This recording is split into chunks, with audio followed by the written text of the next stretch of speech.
प्यारे बच्चों, इस वीडियो में हम लोग 10वीं कक्षा के द्विघात समीकरण चैप्टर को पढ़ेंगे, जो कि चैप्टर नंबर 4 है। इस चैप्टर नंबर 4 में द्विघात समीकरण में टोटल 4 प्रश्नावली दिए गए हैं। 4.1 से लेकर 4.4 तक। 4.1 से 4.4 तक जितने भी सारे कंसेप्ट पढ़ने हैं, यानी कि द्विघात समीकरण में आपको जितने 10वीं कक्षा में कंसेप्ट पढ़ने हैं, उन सारे कंसेप्ट को इस वीडियो में हम लोग कवर करेंगे और उन सारे कंसेप्ट पर एक एक हम लोग सवाल भी करेंगे। सबसे पहले हम लोग पढ़ेंगे द्विघात समीकरण क्या है, द्विघात समीकरण के व्यापक रूप के बारे में। उसके बाद हम लोग द्विघात समीकरण की जांच करना सीखेंगे। उसके बाद हम लोग देखेंगे कि द्विघात समीकरण के हल करने की कितनी विधियां है। पूर्ण वर्ग बनाकर कैसे द्विघात समीकरण का हल किया जाता है उसे सीखेंगे। गुणनखंड विधि द्वारा सीखेंगे। द्विघाती सूत्र क्या है, उसके द्वारा कैसे द्विघाती समीकरण को हल किया जाता है, इनके बारे में जानेंगे। और सबसे अंत में जानेंगे द्विघाती समीकरण के मूलों की प्रकृति के बारे में, और उन पर आधारित एक हम लोग सवाल भी करेंगे। तो चलिए वीडियो को शुरू करते हैं। सबसे पहले हम लोग देखते हैं कि द्विघाती समीकरण या द्विघात समीकरण क्या है, क्वाड्रेटिक इक्वेशन। अगर आपने हमसे बहुपद चैप्टर पढ़ा है तो आपके लिए चैप्टर बहुत ही आसान है, क्योंकि बहुपद चैप्टर के ही बहुत सारी चीज़ इसमें इंक्लूड है। तो सबसे पहले द्विघात समीकरण है क्या, तो आप बहुपद चैप्टर में चैप्टर नंबर 2 में आप पढ़े होंगे कि वैसा द्विघात बहुपद क्या होता है। वैसा बहुपद जिसके चर का अधिकतम घात 2 हो। जैसे यहाँ पे देखिए, इस बहुपद में 3 पद है, इसमें इनके चर के अधिकतम घात कितने हैं, 2 है, तो इसलिए यह है कि द्विघाती बहुपद है। उसी तरह इस बहुपद में देखिए, यह भी एक बहुपद है क्योंकि इसके घात एक पूर्ण संख्या है, और वो भी यह द्विघाती बहुपद है क्योंकि इसके चर का अधिकतम घात क्या है, 2 है। इसमें भी इसके चर का अधिकतम घात 2 है। तो ये सारे तो है द्विघाती बहुपद। इन्हीं द्विघाती बहुपद में अगर इनके बराबर जो द्विघाती बहुपद है, उनके बराबर में यदि अगर शून्य लिख दिया जाए, 0 लिख दिया जाए, तो यह द्विघाती समीकरण हो जाता है। इस द्विघाती बहुपद के बराबर में भी यदि शून्य लिख दिया जाए तो यह द्विघाती समीकरण हो गया। उसी तरह -7x² भी एक द्विघाती बहुपद है क्योंकि इसका अधिकतम घात क्या है, 2 है, एक पद वाले बहुपद है। तो इनके बराबर में अगर शून्य लिख दिया जाए तो यह भी एक द्विघाती बहुपद हो जाएगा। उसी तरह x², इसके भी अगर बराबर में अगर शून्य लिख दिया जाए तो यह भी एक द्विघाती समीकरण हो जाएगा। यह तो द्विघाती बहुपद है ही, यह एक द्विघाती समीकरण हो जाएगा। अब देखते हैं द्विघाती। देखिए, हम लोग द्विघाती बहुपद का व्यापक रूप क्या पढ़ा था, होता है ax² + bx + c। जैसे यहाँ पे 3x² तो 3 को a मान सकते हैं, इसको 5 को b और 2 को c मान सकते हैं। तो क्या हो जाएगा, ax² bx + c, यही होता है द्विघाती बहुपद का व्यापक रूप। लेकिन यदि इस द्विघाती बहुपद के व्यापक रूप के बराबर यदि शून्य लिख दिया जाए तो यह हो जाता है द्विघाती समीकरण। जहाँ पे द्विघाती बहुपद में भी था कि कंडीशन था कि यह पहला पद जो x² का गुणांक है वह शून्य नहीं होना चाहिए, क्योंकि यदि इस द्विघाती बहुपद अगर कोई किसी द्विघाती बहुपद के x² के गुणांक को अगर शून्य कर दिया जाए तो यह तो सारा यह पद ही शून्य हो जाएगा, जिसके कारण यह केवल रैखिक पद रह जाएगा। जैसे हम यहाँ पे बात कर रहे हैं, इस देखिए √3x² - 2x = 0 लिखा हुआ है। इसमें यदि x² के गुणांक को शून्य कर दिया जाए तो इसको 0x² अगर कर दिया जाए 2x = 0, तो क्या ये तो पद ही खत्म हो गया, तो 0 हो गया। -2x = 0। -2x क्या है, -2x तो एक रैखिक बहुपद है। -2x = 0 तो रैखिक समीकरण हो गया, या 2x = 0 तो रैखिक समीकरण हो गया। लेकिन हमको द्विघाती समीकरण या द्विघाती बहुपद के लिए a = not 0, x² का जो गुणांक है वह 0 नहीं होना चाहिए। वह क्या नहीं होना चाहिए, 0 नहीं होना चाहिए। तो यहाँ पे देखिए, क्या यह द्विघाती समीकरण है या नहीं। √3x - 2x² + 3 = 0। सबसे पहले देखिए, x इसमें इस बहुपद इस समीकरण का अधिकतम घात कितना है, 2 है, या अगर यह बहुपद रहता तो इसका अधिकतम घात कितना होता, 2 होता। इसलिए यह द्विघाती समीकरण है या द्विघाती बहुपद है। इसके बराबर में अगर 0 लिख जाएगा तो द्विघाती समीकरण हो गया। इसी चीज़ को व्यापक रूप में अगर लिखा जाए तो इसको कैसे लिख सकते हैं, इसको लिख सकते हैं -2x² को व्यापक रूप, मानक रूप। -2x² को पहले लिख लेंगे, x² का जो x², उसके बाद √3x या प्लस में है √3x और +3 = 0। इसी को द्विघात समीकरण का व्यापक रूप कहते हैं। यहाँ पे देखिए, यहाँ पे अगर ए बी सी के बारे में बात किया जाए तो ए बी सी क्या है, ए बी सी अचर है और यह एक्स, यहाँ पे ए एक्स स्क्वायर का गुणांक है, एक्स का गुणांक बी है और सी क्या है, अचर पद है। इसके बारे में भी हम लोग बात करते हैं। देखिए द्विघात समीकरण का गुणांक क्या होता है, A X square plus B x plus C एक द्विघात समीकरण है जहाँ A is equal to not zero. इसमें अगर आपसे पूछा जाए कि द्विघात समीकरण का गुणांक बताइए तो द्विघात समीकरण का गुणांक देखिए, इस एक्स स्क्वायर का गुणांक कितना हुआ, ए हुआ, ए है। एक्स का गुणांक कितना हुआ, बी है। अगर आपसे एक्स का गुणांक पूछा जाता है ऑब्जेक्टिव क्वेश्चंस में, यह पूछा जाता है एक्स का गुणांक बताइए तो एक्स का गुणांक बी है। और सी भी द्विघाती समीकरण का गुणांक है। क्योंकि अगर यहाँ पे अगर सी के साथ एक्स पे पावर जीरो लिख दिया जाए, यानी कि एक्स का अगर घातांक जीरो कर दिया जाए तो एक्स पर जीरो का गुणांक क्या हो जाएगा, सी हो जाएगा। इसलिए सी भी द्विघाती समीकरण का गुणांक है। तो यानी कि द्विघाती समीकरण का अगर गुणांक आपसे पूछा जाए तो एक्स स्क्वायर का गुणांक ए, एक्स का गुणांक बी और सी भी अचर पद है और यह द्विघाती समीकरण का गुणांक ही है क्योंकि एक्स पर और जीरो का यह गुणांक है। अगर चर पद के गुणांक के बारे में पूछा जाए तो चर पद के गुणांक कौन कौन से हैं, ए है और बी है। इसमें चर पद कौन कौन से, एक्स स्क्वायर है और एक्स है चर, और अचर पद सी है। तो चर पद के गुणांक ए और बी है। तो द्विघात समीकरण के गुणांक ए बी सी है यहाँ पे, और चर पद के गुणांक क्या है, केवल ए और बी है। चर पद और अचर पद क्या होता है आपको पता होगा। चर पद, अचर मतलब अचल से याद रखिए, अचल जो बदले नहीं। तो सी तीन का मान तो कभी नहीं बदल सकता। अगर यहाँ पे 3 आ गया है तो 3 ही है, लेकिन यहाँ पे एक्स का मान तो समीकरण के हिसाब से वैरी करेगा, है ना, जैसा समीकरण होगा उसके हिसाब से। तो यह एक्स, यह एक्स, ये सब क्या है, अचर पद है। तो अभी आपने सीखा कि द्विघाती समीकरण क्या होते हैं, जिनके वैसा बहुपद या वैसा समीकरण जिसके चर पद का अधिकतम घात 2 हो, यह द्विघाती समीकरण होता है। द्विघाती समीकरण के व्यापक रूप के बारे में जाने, A X square plus B x plus C बराबर जीरो, यह भी ऑब्जेक्टिव में पूछा जाता है। और द्विघाती समीकरण को पहचाना भी पूछा जाता है। द्विघाती समीकरण के गुणांक के बारे में भी पूछा जाता है। तो चलिए इसके बाद हम लोग कुछ देखते हैं कि द्विघाती समीकरण की जांच करें। कोई भी समीकरण दिया हुआ है, कैसे जानेंगे यह द्विघाती समीकरण है या नहीं, ऐसे देख कर तो नहीं पता चल सकता। तो देखिए इसको क्या करेंगे। सबसे पहले यह क्या है, ए प्लस बी के होल स्क्वायर के रूप में है, तो क्या लिखेंगे, A square plus 2ab 2x plus 1 equal to 2, यहाँ पे गुना कर देंगे 2 को x के साथ, 2x माइनस 2 दूनी 6 हुआ। उसके बाद देखिए 2x से तो 2x खत्म हो गया क्योंकि इधर आकर माइनस में हो जाएगा, तो 2x माइनस 2x जीरो हो जाएगा। तो यहाँ पे देखिए क्या बचा, एक्स स्क्वायर, यहाँ इधर प्लस में तो इधर माइनस में, तो इधर प्लस में आ जाएगा 6 प्लस 1 प्लस 6 बराबर 0, एक्स स्क्वायर प्लस 7 बराबर 0। क्या यह द्विघाती समीकरण नहीं है? यह द्विघाती समीकरण नहीं है क्योंकि इसमें चर पद का चर का अधिकतम घात कितना है, 2 है। अगर चर का अधिकतम घात 2 नहीं रहता, मान गए एक्स प्लस 7 आ जाता तो यह एक रैखिक बहुपद हो जाता। लेकिन यहाँ पे चर का अधिकतम घात 2 है, इसलिए यह द्विघाती समीकरण है। चर का अधिकतम घात क्या है, 2 है।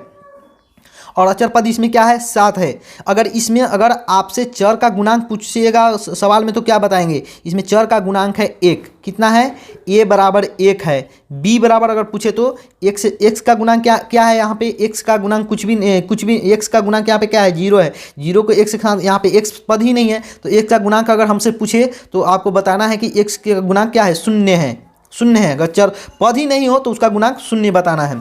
और 7 सी क्या है, सी 7 है, x से पावर 0 का गुणांक है। चलिए, तो यानी कि यह समीकरण क्या है, द्विघाती समीकरण, द्विघात समीकरण है। इसके बाद इस समीकरण को चेक करके देखते हैं या क्या द्विघात समीकरण है या नहीं। तो करके देखिए, एक्स स्क्वायर, एक्स मल्टीप्लाई कर रहे हैं एक्स को 1 के साथ, फिर 8, और देखिए ये क्या है, A plus B into A minus B के रूप में है। A plus B into A minus B के रूप में है। तो ये क्या होता है, A square minus B square होता है, तो एक्स स्क्वायर हो जाएगा, माइनस 2 का स्क्वायर कितना हो जाएगा, 2 का स्क्वायर 4 हो जाएगा। यहाँ तो x से ख़त्म हो गया। देखिए x प्लस, इधर माइनस में तो इधर प्लस में आ जाएगा, तो 8 4 क्या हो जाएगा, 12 हो जाएगा, 0। यह क्या द्विघात समीकरण है? नहीं है, क्योंकि इसमें चर का अधिकतम घात 1 है, 2 नहीं, 1 है, 2 नहीं है। क्यों? इसका चर का अधिकतम घात क्या है, x का घात आपसे पूछा जाए, x का घात क्या है, x का घात 1 है, इसलिए यह द्विघाती समीकरण नहीं है, द्विघाती समीकरण नहीं है। तो द्विघाती समीकरण कौन होते हैं? जिनमें चर का अधिकतम घात, यह जो समीकरण आ रहा है उसमें आपको देखना है कि किसी भी x का अधिकतम घात, ज़्यादा ऐसा भी नहीं हो जाए कि x पे पावर 3 आ जाए। x पे पावर 3 आ जाएगा तो यह द्विघाती समीकरण नहीं होगा, त्रिघाती समीकरण हो जाएगा। इस दो ही चीज़ देखना है आपको। सबसे पहले यह देखना है कि x का अधिकतम घात क्या होना चाहिए, 2 होना चाहिए, और एक से गुणांक, ऐसा नहीं कि आप x का गुणांक 0 करके उसको 2 लिख दीजिए, ऐसा भी नहीं कर सकते। यानी कि x का चर पद का गुणांक क्या होना चाहिए, 2 होना चाहिए। किसी भी यानी समीकरण का अधिकतम घात 2 होना चाहिए। चलिए, और समीकरण के अगर समीकरण है तो उसके बराबर में 0 आना चाहिए। इसके बाद हम लोग देखते हैं द्विघाती समीकरण का हल। द्विघाती समीकरण के हल के 3 विधियां हैं। एक में है गुणनखंड विधि, दूसरा है पूर्ण वर्ग विधि, और तीसरा है द्विघाती सूत्र।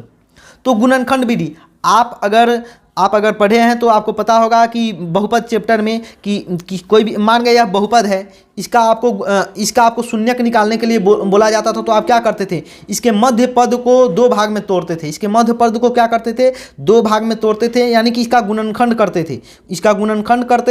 उसके बाद उसके वैल्यू को एक एक करके 0 के बराबर करते थे, जिससे x के 2 मान निकल के आते थे। तो द्विघाती समीकरण के सबसे पहले याद, द्विघाती बहुपद के शून्यक ही द्विघाती समीकरण के मूल होते हैं। इस अगर मान गए यह द्विघाती बहुपद रहता तो इसको अगर आपको शून्यक निकालने के लिए कहा जाता तो उसी शून्यक अगर निकाल के लाते आप गुणनखंड विधि से, तो उसी शून्यक को द्विघाती बहुपद का द्विघाती समीकरण का हल कहते हैं, या द्विघाती समीकरण का मूल कहते हैं। क्या कहते हैं, मूल या हल कहते हैं, जिसे अल्फा और बीटा से अक्सर सूचित किया जाता है। तो चलिए देखते हैं कि इस द्विघाती समीकरण, यह जो द्विघाती समीकरण है, सबसे पहले तो इसके चर का अधिकतम घात 2 है, तो इसलिए यह द्विघाती समीकरण है।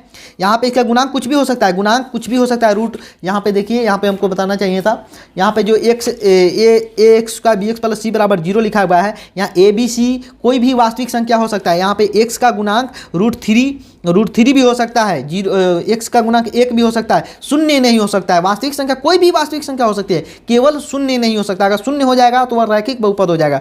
उसी तरह अगर इसमें देखिए -2x² प्लस 2x प्लस 3 बराबर 0 लिखा हुआ था, तो इस पद को आप इस तरह भी लिख सकते थे। देखिए यहाँ पे माइनस इसमें यहाँ से कॉमन ले लेते तो क्या बचता, 2x² माइनस 2x माइनस 3 बराबर 0। इसको इस तरह भी लिखा जा सकता है। आगे के सवाल में आप देखेंगे इसको। चलिए, गुणनखंड विधि से हम इसको हल कर रहे थे, तो गुणनखंड विधि से हल करने के लिए क्या, अगर बहुपद रहता तो इसको कैसे तोड़ते, इसके मध्य पद को 2 भाग में तोड़ते। इसको मध्य पद को 2 भाग में कैसे तोड़ा जाता है, इसको मध्य पद को 2 भाग में इस तरह से तोड़ा जाता है। मान गए a और b दो इस तरह से तोड़ा जाता है कि a प्लस b या a माइनस b बराबर यह जो पद है मान गए 7x है तो 7x होना चाहिए, तथा a और b इस दोनों का गुना, a b का जो गुना है, मान गए इसके 2 पद में तोड़ रहे हैं a और b में, तो इसका गुना कितना होना चाहिए, इस पद के गुना और इस पद के गुना के बराबर में होना चाहिए। इस पद और इस पद के गुणांक होना चाहिए, जैसे गुना होना चाहिए, √2x² गुने 5√2 यही होना चाहिए। यानी कि कितना हो जाएगा, 5 और √2 हो गया, 5 2 10x², इतना होना चाहिए। तो यहाँ पे तो बहुत ही आसान है, इस पद को तोड़ने के लिए कहा जाए तो डायरेक्ट ही आप देखिए, इस डायरेक्ट 2x यहाँ पे अगर देखिए इस पद को अगर गुना किया जाए तो कितना आ रहा है, 10 आ रहा है, 10 आ रहा है ना। इसमें यहाँ पे क्या लिखे कि यहाँ पे 10 आ जाएगा, तो यहाँ पे हम लोग लिख सकते हैं 5x प्लस 2x लिख सकते हैं। तो नहीं 5x 2x लिखेंगे तो इसका जो योग 7x हो जाएगा, और इस दोनों को मल्टीप्लाई करेंगे, गुना करेंगे तो 10x² आ जाएगा। तो लेकिन इसके करने का अच्छा तरीका क्या है, इसके करने का सबसे बढ़िया तरीका है, अगर बड़ा से बड़ा भी यहाँ पे अंक दिया हो फिर भी, तो यहाँ पे आप क्या कीजिए कि इसके गुणांक को और इसके गुणांक को क्या कीजिए, इसके जो गुणांक है और इसके यह जो अचर पद है, इस दोनों को गुना कर लीजिए। √2 को 5√2 से गुना करेंगे तो कितना हो जाएगा, 5 10 होगा। इसके बाद इसको क्या करना है, गुणनखंड करना है। जो यहाँ पे जो 10 आया उसका गुणनखंड कर लेना है। गुणनखंड करेंगे क्या होगा, 2 5 10। लेकिन अगर बड़ा सा अंक रहता तो इसका गुणनखंड लंबा चौड़ा था, तो उससे इस पद को तोड़ना बहुत ही आसान हो जाता है। तो देखिए यहाँ पे 2 और 5 5 आया, तो 2x प्लस 5x, देखिए 2x प्लस, यहाँ पे इसका इससे क्लियर हो गया कि यही 2 और 5 हो सकता है, दूसरा कुछ नहीं होने के लिए। अगर 7x को लिए तो 4x प्लस 3x भी लिख सकते हैं, लेकिन क्या इस दोनों का गुना इतना आएगा, 10x स्क्वायर आएगा, यानी कि इस दोनों के गुना के बराबर में आएगा।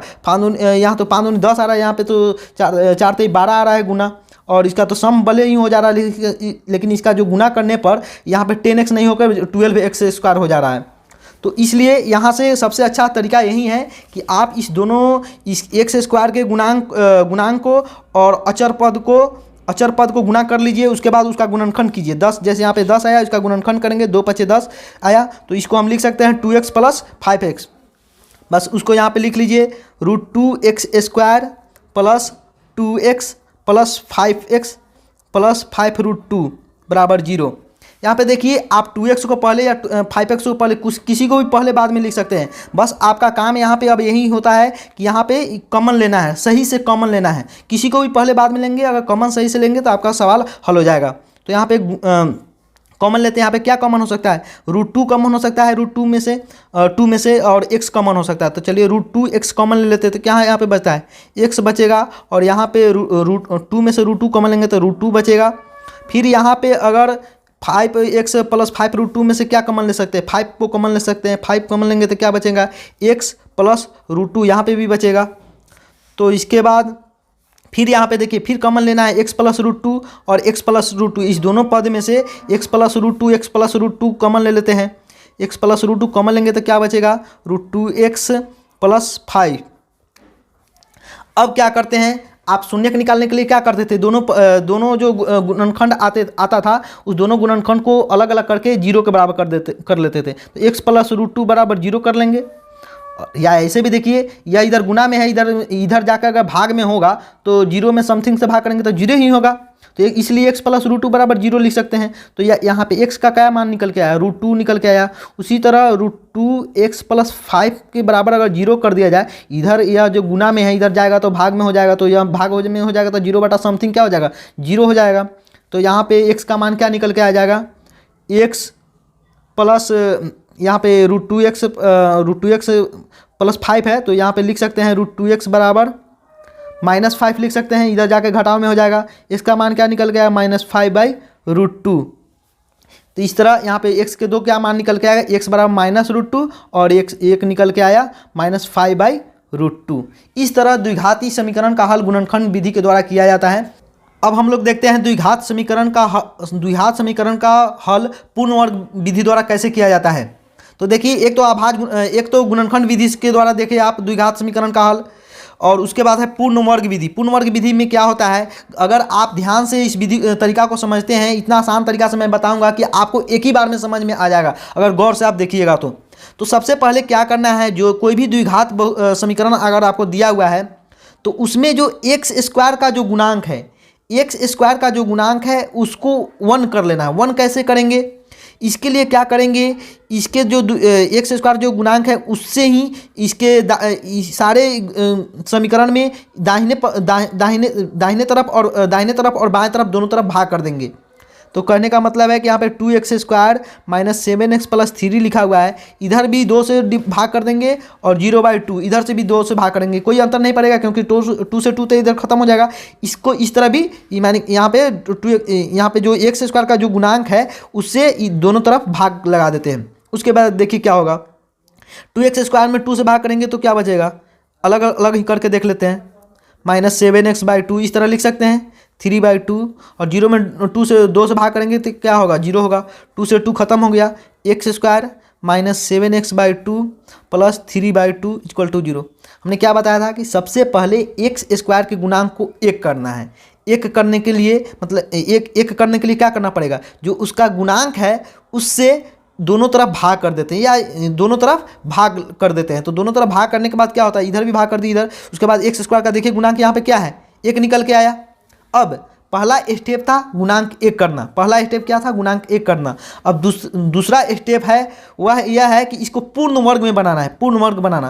तो एक समीकरण आप जानते हैं, इक्वेशन जानते हैं, सूत्र जानते हैं, a + b का होल स्क्वायर बराबर क्या होता है, a² + 2ab + b² होता है। और a माइनस बी का होल स्क्वायर बराबर क्या होता है, A square minus 2ab plus B square. यह बार बार इस पूर्ण वर्ग बनाने वाले विधि में इस सूत्र का प्रयोग किया जाएगा। तो देखिए इसको पूर्ण वर्ग में किस तरह बनाते हैं। सबसे पहले क्या करना है, आपको एक्स स्क्वायर जिस तरह लिखा हुआ है वैसे ही लिख लेना है। अब दूसरे पद को भी, जो एक्स वाला जो पद है उसको भी वैसे ही लिख लेते हैं। इतना लिख लिए। अब क्या करना है आपको, यहाँ पे जो एक्स का जो गुणांक है, यहाँ पे जो एक्स का गुणांक है उसमें आपको क्या करना है, 2 से भाग करना है। तो एक्स का गुणांक क्या है, 7 है।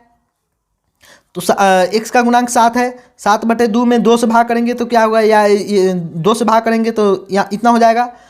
अब जितना इतना हुआ इसका स्क्वायर कर देना है। फिर 7/2 कितना हुआ, 2 2 4 हुआ, 4 हुआ। इसको एक बार जोड़ना है, एक बार घटाना है, इस तरह, और जितना लिखा हुआ है इतना।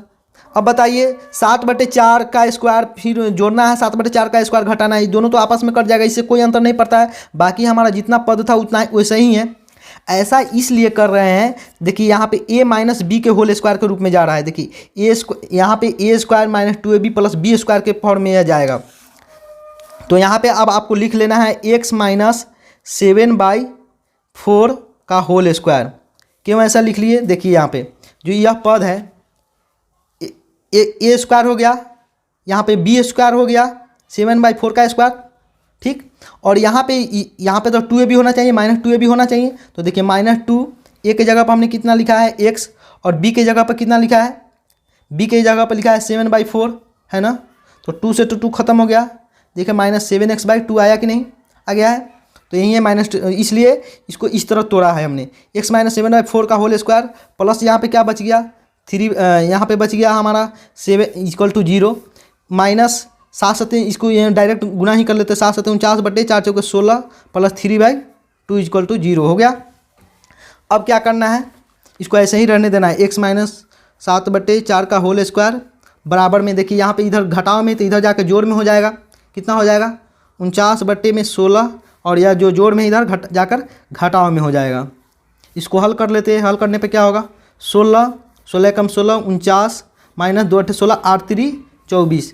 इसको घटाइए, कितना आएगा, 5 4 9 2 25/16। यानी कि x माइनस 7/4 का होल स्क्वायर कितना निकल के आया, 25/4। अब क्या करते हैं, इधर स्क्वायर है तो इधर जाके स्क्वायर अंडर रूट में हो जाएगा। इधर स्क्वायर में है तो इधर जाके क्या हो जाएगा, अंडर रूट में हो जाएगा। तो x माइनस 7/4 का स्क्वायर इधर जाकर प्लस माइनस लिखना है, प्लस माइनस रूट अंडर 25/16। इसका रूट खत्म होगा तो क्या होगा, प्लस माइनस 5/5 25/4 हो जाएगा। यानी कि x/-7/4 का मान कितना निकल के आया, प्लस माइनस 5/4। अब क्या करना है, एक बार प्लस के साथ एक बार माइनस के साथ x का मान लिखना है। x का मान एक बार प्लस 5/4, इधर माइनस में है तो इधर जाके क्या हो जाएगा, प्लस में हो जाएगा, 7/4 हो जाएगा, है ना। तो इस दोनों को हल करेंगे तो कितना 4 हो जाएगा। 7 3 10 2 12/4, यानी कि 4 3 12। x का मान कितना निकल के आया, 3 निकल के आया। एक और x का मान होगा 7/4, तो इधर प्लस में जाएगा ही 7/4, लेकिन यहाँ पे एक माइनस वाला भी तो है, -5/4। कितना हो जाएगा, 4 यहीं पे रहेगा, 7 में से 5 गया 2, 2/4, यानी कि 1/2। यानी यहाँ पे x के कितने मान निकल के आए, 2। एक मान है 3 और एक मान है 1/2। इसी को द्विघात समीकरण का मूल या द्विघात समीकरण का हल कहते हैं, और यह पूर्ण वर्ग बनाने की विधि के द्वारा निकाला गया। पूर्ण वर्ग विधि में हमने क्या देखा, सबसे पहले देखा कि यह कि एक्स स्क्वायर के गुणांक को 1 किया जाए। एक्स स्क्वायर के गुणांक को 1 करने के लिए दोनों तरफ एक्स स्क्वायर के गुणांक से भाग कर दिए। उसके बाद दूसरा फर्स्ट स्टेप तो यह था। सेकेंड स्टेप क्या था, सेकेंड स्टेप था कि जो भी एक्स का गुणांक है उसमें 2 से भाग करके उसका स्क्वायर करके एक बार जोड़ना है और उसका एक बार घटाना है। मतलब कि जो भी एक्स का गुणांक है उसका आधा करके एक बार जोड़ना है, उसका स्क्वायर करके एक बार जोड़ना है और एक बार घटाना है। यानी कि 7/2 लिखा था, तो 7/2 में 2 से भाग करेंगे तो 7/4 हो जाएगा। इसका एक बार स्क्वायर करके जोड़ना है, 7/4 प्लस में एक बार लिखना है और एक बार माइनस में लिखना है। इससे कोई अंतर समीकरण में नहीं पड़ेगा।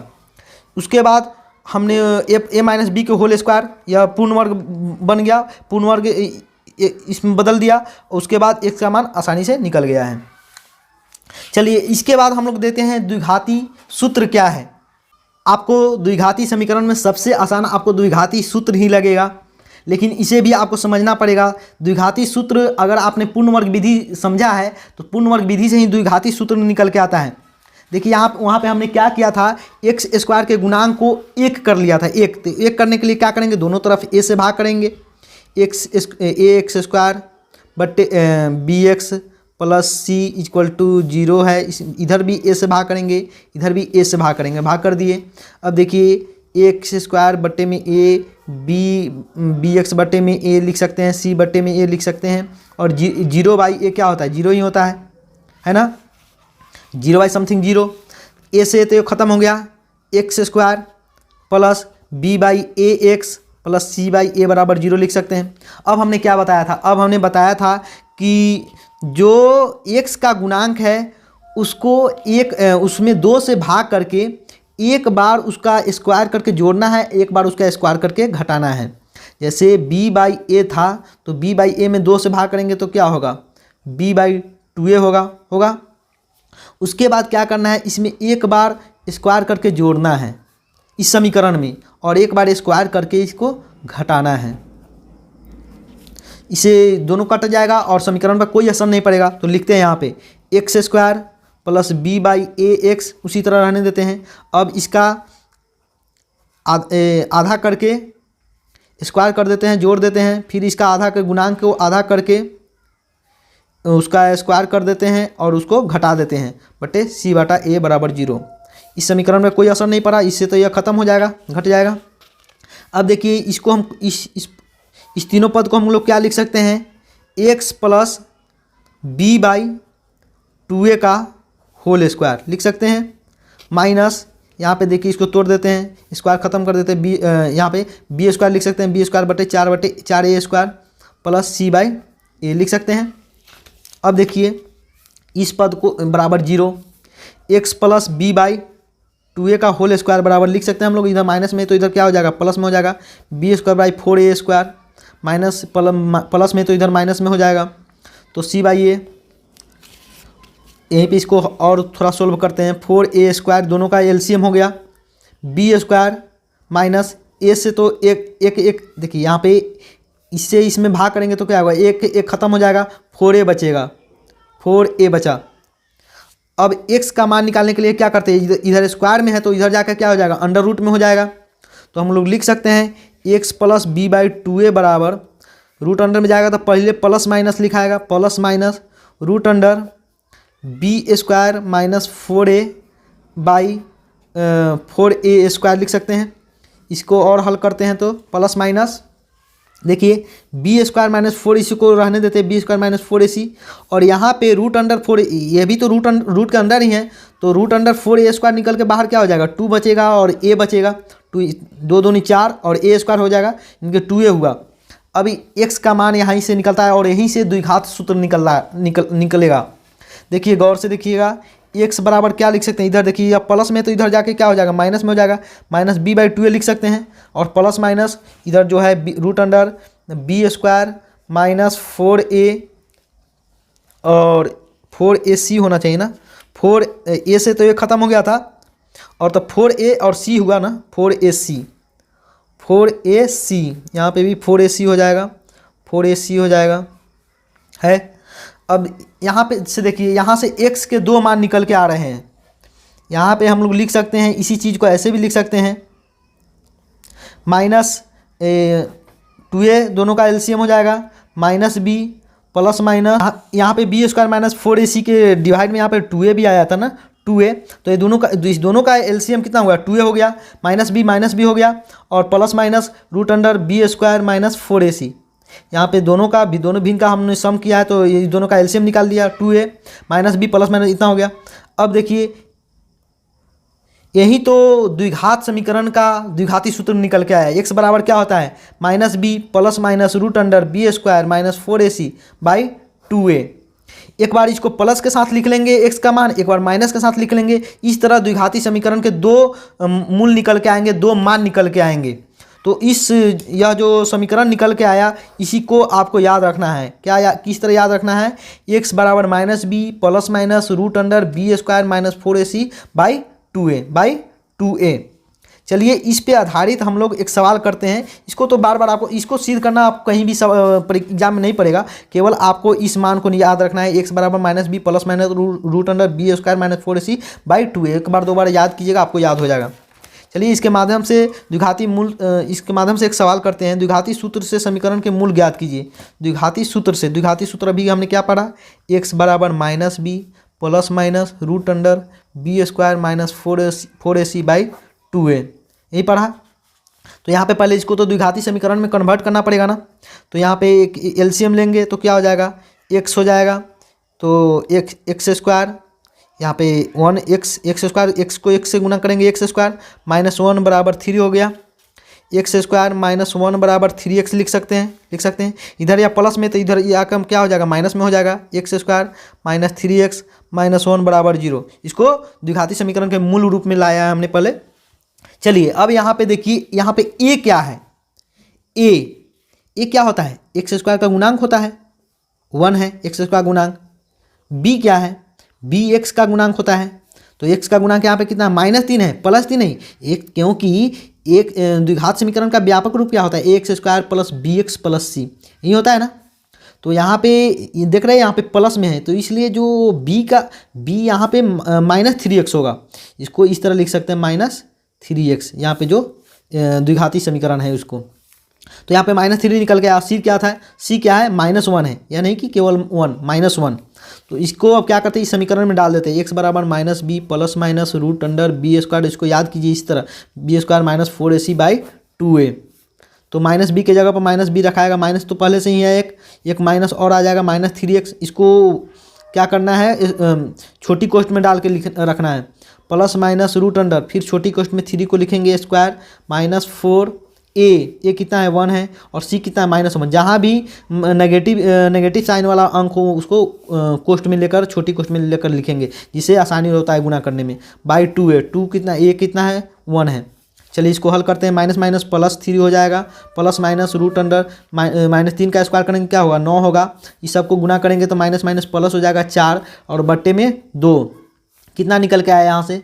+3 प्लस माइनस रूट अंडर 13 बटे में 2, यानी कि यहाँ से x का 2 वैल्यू क्या निकल के आया है? एक तो x का वैल्यू निकल के आया 3 प्लस रूट अंडर 13/2, और एक निकल के आया 2 निकल के आया, एक निकल के आया 3 माइनस रूट अंडर 13 बटे में 2। इस तरह द्विघात समीकरण आपने सबसे पहले देखा कि द्विघात समीकरण आखिर आता कहाँ से है। एक्स स्क्वायर माइनस एक्स बराबर minus B plus minus root under B square minus 4ac by 2a कहाँ से आता है। उसके बाद उस पर एक आपने सवाल किया। अब हम लोग देखते हैं मूलों की प्रकृति के बारे में। मूलों की प्रकृति क्या होती है? अभी आपने देखा कि द्विघात समीकरण के लिए सूत्र क्या निकल के आया? -b plus minus root under B square minus 4ac by 2a। अगर यहाँ पे बी स्क्वायर माइनस 4ac 0 अगर मान गए कोई 4 5 यह आता है, तब तो ठीक है, तब तो 2 मूल मान गए यहाँ पे आता है, रूट अंडर 5 आता है, तब तो यहाँ पे एक बार प्लस के साथ लिख लेंगे, एक बार माइनस के साथ लिख लेंगे, यानी कि 2 भिन्न और वास्तविक मूल निकल के आएंगे, एक तो प्लस के साथ एक माइनस के साथ। जिस तरह यहाँ पे आया है, यहाँ पे क्या रूट अंडर 13 आया है, तो एक बार हमको प्लस के साथ रखे, एक बार माइनस के साथ रखे, यानी कि 2 भिन्न और वास्तविक मूल्य निकल के आया। यदि बी स्क्वायर माइनस 4ac 0 आ जाए, तो ऐसा भी तो हो सकता है कि बी स्क्वायर माइनस 4ac बराबर 0 आ जाए, तब क्या होगा? तब x का वैल्यू बच जाएगा केवल -b, यहाँ पे प्लस माइनस तो 0 हो जाएगा बाई 2a। तो ये तो खत्म हो गया, प्लस में 0 का तो कोई महत्व ही नहीं यहाँ पे। तो कितना x का मान कितना निकल के? -b by 2a। तो यहाँ पे तो एक ही निकल के आ रहा है, लेकिन यहाँ पे द्विघात समीकरण के तो कम से कम 2 मूल होते हैं, 2 मूल होते हैं। तो 2 मूल में दोनों मूल क्या हो जाएगा? -b by 2a minus b by 2a हो जाएंगे। तो यदि बी स्क्वायर माइनस 4ac, यहाँ पे बी स्क्वायर माइनस 4ac 0 से बड़ा हो, तो 2 भिन्न और वास्तविक मूल निकल के मूल होंगे। 2 भिन्न, यहाँ पे देखिए 2 भिन्न मूल निकल के आए हैं और वास्तविक निकल के आए हैं। वास्तविक संख्या आपने पढ़ा है, जितने भी अभी तक आपने 10th क्लास में संख्याएं पढ़ी, सभी वास्तविक संख्या हैं, वास्तविक निकल के आए हैं। लेकिन यदि यदि बी स्क्वायर माइनस 4ac 0 हो जाएगा, तो अब क्या होगा, तब दो बराबर मूल निकल के आएगा। माइनस बी बाई टू है माइनस बी बाई टू है, तो दो बराबर और वास्तविक मूल निकल के आएंगे। दोनों मूल क्या होंगे, एक्स का मान होगा माइनस बी बाई टू है, एक और आएगा माइनस बी बाई टू है ही। इसको भी याद रखिएगा, यह भी आपके सवाल में आएंगे। अब यदि क्या होगा, B square minus four A C, B square minus four A सी ऋणात्मक आ जाए या जीरो से छोटा आ जाए। जीरो आ जाएगा तो उसका कंडीशन आप जान गए कि जीरो आ जाएगा तो बराबर मूल निकलेंगे। यदि जीरो से छोटा हो जाए, ये बताइए कि रूट अंडर माइनस फाइव निकल जाए तो क्या आप इसका रूट बाहर निकाल सकते हैं? रूट से इसके अंक को बाहर निकाल सकते हैं? नहीं निकाल सकते। कहने का मतलब है, क्या कोई भी ऐसा वास्तविक संख्या है जिसका वर्ग माइनस पाँच हो? कोई भी, जैसे देखिए माइनस दो का भी वर्ग कीजिएगा तो प्लस चार हो जाता है ना। माइनस रूट फाइव का भी वर्ग कीजिएगा तो माइनस माइनस प्लस हो जाता है, प्लस रूट फाइव हो जाता है, रूट फाइव हो जाता है, प्लस फाइव हो जाता है ना। इसलिए B square minus four A C zero से छोटा नहीं हो सकता। यह जीरो से छोटा होता है कब? आप कॉम्प्लेक्स नंबर पढ़ेंगे 11th-12th क्लास में, वहाँ पे आप सीखेंगे। तो यहाँ पे आप देख रहे हैं कि बी स्क्वायर माइनस फोर सी अगर जीरो से छोटा हो जाए तो कोई भी ऐसी वास्तविक संख्या नहीं है जिसके लिए एक्स का हल निकल के आएगा। तो बी स्क्वायर यदि माइनस हो तो वास्तविक मूल नहीं होंगे इसका। बी स्क्वायर माइनस फोर इसी को अगर ऋणात्मक हो जाता है, जीरो से छोटा हो जाता है, तो आप इसका हल कर ही नहीं सकते। तो बी स्क्वायर माइनस फोर इसी अगर जीरो से छोटा हो तो कोई वास्तविक मूल नहीं होंगे, कोई वास्तविक मूल नहीं होंगे। तो यहाँ पे आपने तीन चीज़ें सीखी। बी स्क्वायर माइनस फोर इसी अगर जीरो से बड़ा हो तो क्या होगा, जीरो के बराबर हो तो क्या होगा, जीरो से छोटा हो तो क्या होगा, कोई वास्तविक मूल नहीं होगा। मूल तो होगा, कोई वास्तविक मूल नहीं होगा। यहाँ पे एक और चीज़ जानना जरूरी है कि B square minus four A सी को विवेचक या विवेक्तर कहते हैं और इसे डी से सूचित करते हैं। आपको सवाल में निकालने के लिए आएगा कि इस द्विघात समीकरण का विवेक्तर या विवेचक निकालिए, तो आपको लिखना होगा डी बराबर B square minus four A C. D क्या है? विवेचक या विवेक्तर को दर्शाता है। चलिए इसी पर आधारित हम लोग एक सवाल करते हैं। द्विघात समीकरण के मूलों को प्रकृति ज्ञात कीजिए, यदि मूलों के अस्तित्व हो तो उन्हें ज्ञात कीजिए। देखिए यहाँ पे कोई द्विघात समीकरण दिया हुआ है। इस द्विघात समीकरण में ए क्या है, थ्री है, x square plus B x plus C होता है ना बराबर जीरो। तो ये यहाँ पे क्या है, थ्री है। बी की जगह पे क्या है, बी की जगह पर माइनस फोर रूट थ्री है और सी की जगह पर तो चार है ना। तो मूलों की प्रकृति कैसे जानेंगे? B square minus four A सी को चेकेंगे, B square minus four A सी यानी कि डी को चेकेंगे, विवेक्तर निकालेंगे B square minus four A सी कैसा आ रहा है। तो देखिए बी की जगह पे यहाँ पे क्या लिखेंगे, माइनस फोर रूट थ्री का होल स्क्वायर माइनस फोर, ए की जगह पे थ्री लिखेंगे और सी की जगह पे कितना है, फोर लिखेंगे। देखिए कितना हो जाएगा, इसको गुना करेंगे तो क्या हो जाएगा, फोर रूट थ्री को फोर रूट थ्री से गुना करेंगे तो रूट थ्री तो थ्री होगा, यानी कि चार तेई 12 हो जाएगा, माइनस माइनस प्लस हो जाएगा। फिर यहाँ पे यहाँ पे कितना हुआ, चार चौको 16 48 हुआ। यहाँ पे रूट थ्री का गुना करेंगे तो क्या होगा, थ्री होगा और यहाँ पे चार चौक 16 हो गया तो 16 48 होना चाहिए था ना, यहाँ पे 48 होगा। 48 माइनस 48 कितना निकल के आया, जीरो निकल के आया, यानी कि डी कितना निकल के आया, जीरो। हमने क्या पढ़ा कि B square minus four A सी यदि जीरो के बराबर हो तो क्या होते हैं, द्विघात समीकरण के दो बराबर और वास्तविक मूल होते हैं। यहाँ पे क्या बोलेंगे हम लोग, दो बराबर और वास्तविक मूल होंगे इस द्विघात समीकरण के। और क्या द्विघात समीकरण मूल के प्रकृति ज्ञात कीजिए, मूलों का अस्तित्व हो तो उन्हें ज्ञात कीजिए। इनका समीकरण से ज्ञात कर सकते हैं। क्या होता है, एक्स बराबर minus B plus minus root under B square minus four A C by two A. इसको इस तरह भी लिख सकते हैं, minus B plus minus root under D, विवेक्तर को हम लोग विवेक्तर को कौन चीज़ से दर्शाते हैं, डी से, बाई टू ए भी लिख सकते हैं। तो यहाँ पे तो बी निकल के आ गया है, डी निकल के आ गया है, डी क्या है, माइनस जीरो है, तो जीरो है तो माइनस बी बाई टू ए हो गया, यही है ना। तो हमने एक सूत्र भी बताया था कि अगर मूल बराबर हो जाए तो दोनों मूल क्या होते हैं, बराबर होते हैं, minus B by two A minus B by two A होते हैं। तो बराबर मूल क्या निकल के आएंगे, माइनस बी की जगह पर रखिए, माइनस बी बाई टू ए है पहला मूल, एक्स का दोनों मूल, तो माइनस बी बाई टू ए यहाँ पर भी होगा। माइनस बी की जगह पर क्या रखाएगा, माइनस फोर रूट थ्री रखाएगा और टू ए की जगह पर टू ए कितना है, ए थ्री है। उसी तरह यहाँ पे तो दोनों मान बराबर ही होंगे, माइनस माइनस प्लस हो जाएगा, फोर रूट थ्री बटे में 6 हो जाएगा। यहाँ पे रूट थ्री से इसको कटा भी सकते हैं, यहीं पे डायरेक्ट कटा लेते हैं, रूट थ्री मरतबे हो जाएगा, दो दूनी 4 हो जाएगा, है ना। तो यहाँ पे 2 by root three minus minus plus 2/√3, इसका भी मान क्या हो जाएगा 2/√3। इस तरह आपका द्विघात समीकरण चैप्टर समाप्त होता है। सारे कंसेप्ट को हमने सीखा कि द्विघात समीकरण क्या है, द्विघात समीकरण के हल कैसे निकालते हैं, मूलों की प्रवृत्ति के बारे में जाना। यदि आपको वीडियो पसंद आया हो तो वीडियो को लाइक कर दीजिए, चैनल को सब्सक्राइब कर दीजिए, और भी इससे भी डिटेल्स में हमारे वीडियो आने वाले हैं, और अपने दोस्तों तक शेयर कर दीजिए। Thank you.